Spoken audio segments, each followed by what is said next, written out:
Hello Hungary, hello Budapest, hello fellow Europeans and American friends. Thank you so much for having me. Allow me to skip formalities for a moment and dive right into a subject that is not so cheerful, but very, very necessary to discuss. Let me walk you through the past 7 days in Europe. This week in Stockholm, 3 elderly women in their 70s were stabbed in broad daylight on the streets. In London, 4 people were stabbed in a time span of just 42 hours. In Paris, hundreds of Afghan migrants took to the street to riot. And in Brigalow, also in France, yet another church was burned down to the ground. And that, ladies and gentlemen, is just a few incidents in just a couple of days on our beautiful continent. But we all know that these incidents aren't incidents anymore. If there's one thing that's for sure, it's that we know, and our governments also know, that there is a link between mass migration and crime. In the Dutch city of Dordrecht, something interesting happened the other day. They announced, and this is a small city in the Netherlands, in my home country, that a new asylum center will be put in that little town. And what did the municipality do? They said, we are going to offer citizens who live in the vicinity of this center 1,000 euros to take extra safety measures. Our new reality in Europe consists of frequent rapes, stabbings, killings, murders, shootings, even beheadings. But let me be clear about one thing. This did not used to happen before. This is a newly imported problem. Samuel P. Huntington predicted this over 25 years ago when he wrote, and I quote, "In the new world of mass migration, the most pervasive, important, and dangerous conflicts will not be between the social classes. They will not be between the rich and the poor. They will be between peoples belonging to different cultural entities. Tribal wars and ethnic conflicts will occur within civilizations." Well, boy, was he right. And the worst part is, we as a society seem to have become indifferent to it.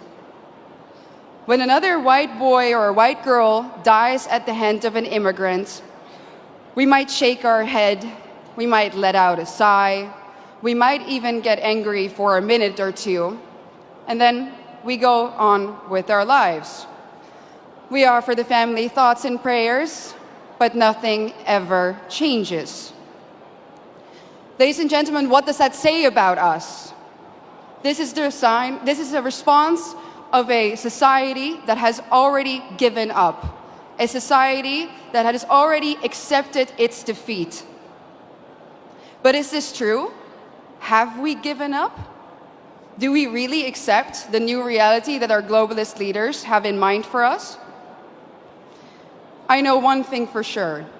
And that is that if nothing changes, if we don't start to seriously fight for our continent, for our religion, for our people, our countries, then this time that we live in will go down in history as the time in which Western nations no longer had to get invaded by hostile armies in order to be conquered.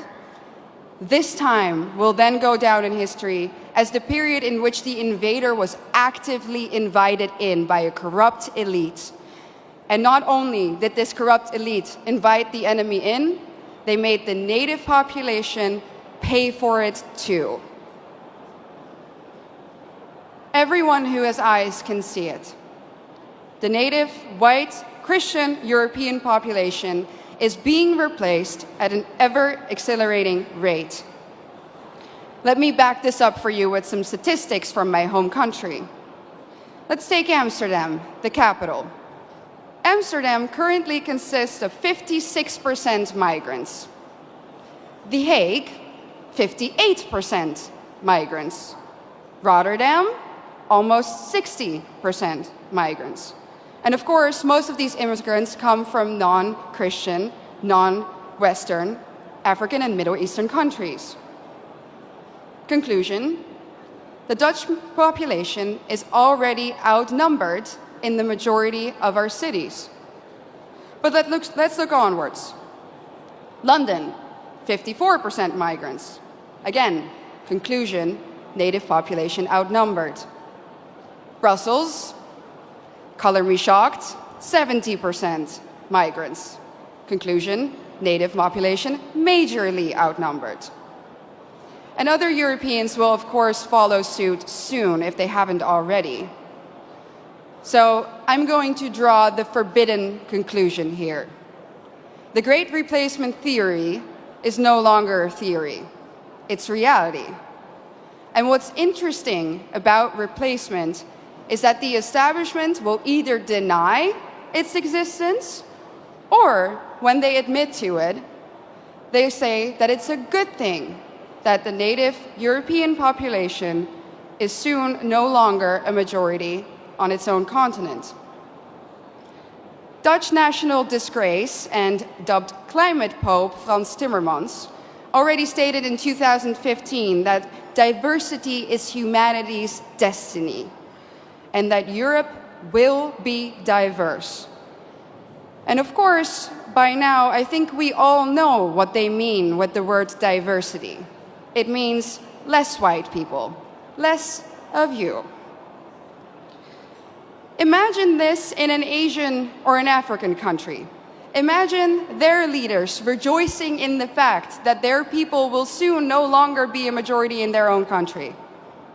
Absolutely unthinkable, unimaginable. So what in the world is wrong with our leaders? The underlying sentiment of what they say is always the same. Our establishment claims that white people are evil and that our history is somehow fundamentally different from that of others. Consciously or unconsciously, they have sucked up the lies and the anti-white dogmas of the neo-Marxist critical race theory. That's why the totalitarians in Brussels are trying to force you, the Hungarian people, a sovereign nation, to accept immigrants despite the fact that the population has said no, and so has the government. But make no mistake, the majority of the Dutch people haven't asked for this either. Just like Brussels is forcing Hungary to accept these hordes of immigrants, they are doing the same now, even in the smallest of towns in the Netherlands. No part may remain Dutch in the traditional sense of the word. No part of Europe may remain European. And it's not difficult to understand why. If the old Europe still exists in certain places, then people will be able to compare the new Europe to the old, and newsflash, they will prefer the old. That's why the Eurocrats hate Hungary so much. And their message is clear. Our way of life, our Christian religion, our nations, they have to go, without exception. Their vision of the future is the neoliberal, unrecognizable Europe, where every city becomes kind of like Brussels. Ugly, dirty, unsafe, zero social cohesion, where the buildings are constantly under construction and they never ever seem to finish, and even when they do, the end result is uglier somehow than what they started with. And what are we left with? A permanent state of isolation, confusion, and disorientation. Ladies and gentlemen, welcome to the New World Order.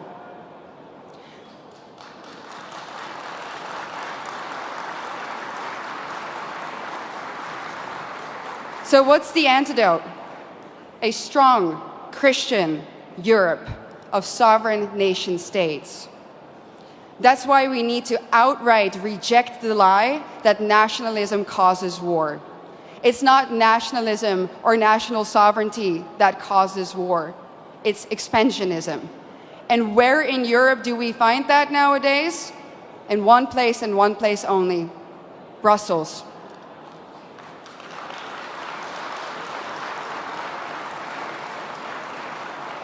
Isn't it funny how the same people who erode our national sovereignty and love to do it, give it all up to the bureaucrats there, that those people are now telling us that we need to spend billions and billions of euros on the national sovereignty of Ukraine? It's a joke, honestly, and it's a pretty sick, expensive, and dangerous joke. During a recent interview, I got asked by an interviewer, do you think that you ever go too far? Do you think that you're ever too radical? I thought about it for a second, and I said, no. No, I don't think I go too far. Truth be told, ladies and gentlemen, I think we in Europe do not go far enough. I think that if we really think about the organized, structural attack on our civilization, that we don't do enough. Do we do enough to stop the attack on our families, on our continent, on our countries, on our religion? When we hear about another murder, another stabbing of a young innocent child, do we do enough?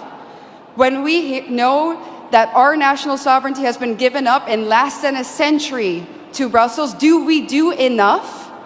When we hear that Christian kids in Germany are now converting to Islam to fit in, do we do enough? I don't think so. The totalitarian institute of the European Union needs to come down. Let me be clear, I don't believe in reforms. When the foundation of your institution is rotten, and that is the case in Brussels, you can rebuild the house on top of it all you want, but it's still going to crumble. So the only answer is the Tower of Babel needs to be destroyed.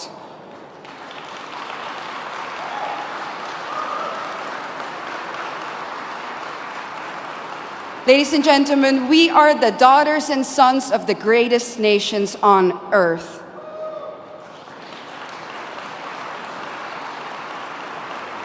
And we need to ask ourselves, what has happened to us?